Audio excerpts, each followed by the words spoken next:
So today's video is going to be a little bit different. So the other day I was playing around in my sketchbook and I painted this. So I painted this girl and mixed a lot of paint for her face, and it ended up being too much paint. Oops. So I was like, okay, I have a lot of these skin tones, what can I do with them? And then I kind of decided to paint some hands. This is the first time I'm actually painting hands. I usually only sketch them and I haven't done them in a while now. So I actually had a lot of fun doing this. It was actually very relaxing. So I'm gonna be sharing with you guys the process of how I do this. Hopefully it's the second time I'm doing it, but in a little bit of a different way. So I'm going to be doing it in toned paper. It glares a little bit, so these are the sketches that I prepped. I took them off of Pinterest, and this is actually Kraft paper, so it does have a little bit of a texture to, not texture as in like touch, but like the paper has some stuff. I'm gonna be trying it out because I haven't used this paper yet, so I'm gonna be trying that out. And yeah, we still have a lot of paint to go through, so we're gonna be doing this. I just want to preface this with saying though that even though I do have a lot of paint here, I'm still gonna have to go in the pans and get more paint. So keep that in mind. I am gonna be taking a little bit more paint just to, you know, make the colors actually usable. And yeah, let's jump into it.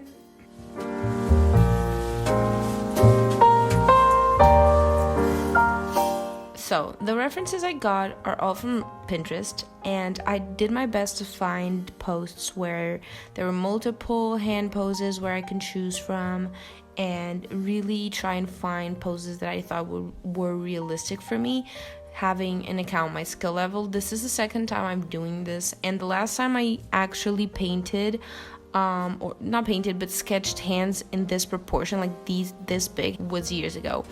And I didn't want to find references that were too difficult for me to get and then have a lot of difficulty and really get frustrated with it. I wanted something more intermediate that I knew that realistically I could do something with this, because it's not so much the pose but the lighting that I want to study, and the being able to color in the hands. So that is definitely what I'm trying to study here, is the coloring process, not so much the positions of the hands and everything, but I also didn't want like simple hand poses that mattered to nothing.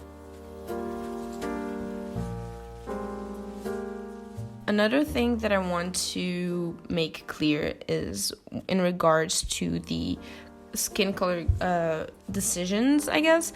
I do have excess paint, and I was trying my best to use those. So I was trying my best to use like pinky undertones and just adding white to the colors that I already mixed in, making the skin tone with that.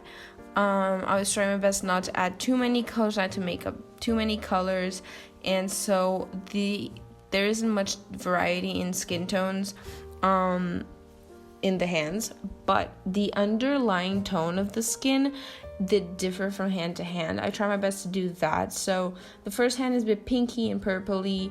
The second hand is more orangey, but still kind of pinky and red, like weird.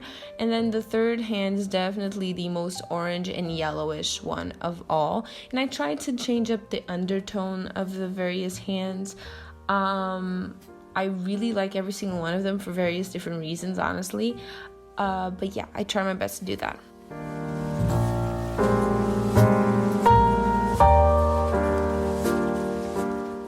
So, in regards to the process of how I did them and how I colored them in, I start off by adding a first layer of skin tone, just a mid-tone, and then I build on top of that with shadows, progressively darker shadows.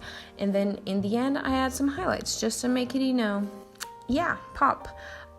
In this paper though, I wouldn't need to do that base layer to start with. It is what I did the first time because my sketchbook is gray, but in this paper in particular, I wouldn't need to do that, but I still did it anyway. And I do feel like I should have, you know, taken advantage of the paper color better. In the last hand, and you will see this towards the end when I add the highlights, they kind of blend into the paper, so I kind of don't like this paper as much for this type of exercise because when I added highlights, it didn't pop much. It just looks like the paper. There are parts of the hand where you can't really notice that I actually added skin to that part unless you really look closely to it. So I didn't really like the fact that I chose to do this on just regular toned paper. I do prefer the contrast between my sketchbook paper, the gray paper, and the colors of the hands than with this paper. So I don't know if I'll do this again in like this kind of paper, but I definitely want to do it again on my sketchbook. If you've never painted hands, even if you're not very good at them, just try it out, because I'm not great at doing this either, and it still kind of worked, and it kind of looks pretty good. I'm not gonna lie. I'm very impressed with myself. Even with the first exercise, I do think that I kind of surpassed my expectations, because I never thought I'd be good at hands, because in a small proportion, my hands look terrible. They look like claws. They're terrible. But big proportions, actually, I only did them once in an old sketchbook, and they didn't look that bad, but it was pen, so it kind of like you could see where I messed up, and I'm kind of impressed. So you've never tried painting or doing hands in a bigger proportion, just in small proportions, I do advise you to try this out. I do think it kind of boosted my confidence when doing hands a little bit, but now I'm kind of scared of drawing them in smaller size because I do think they're gonna look terrible. But it's still, yeah, and it was very relaxing to just paint and just follow a reference and just paint.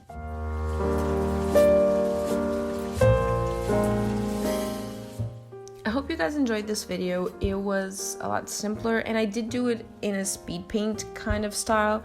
And if you've made it through to this far in the video, please let me know. What do you prefer? Do you prefer the jump cuts of like real time but jump cuts where you just see me like painting in strokes, or do you prefer the speed paint aspect? Because to be honest, when I'm just watching for watching, I do prefer the like real life and real time jump cuts.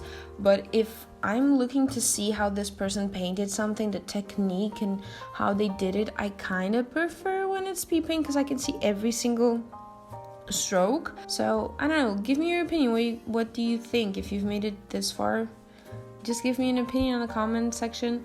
Let me know what you think.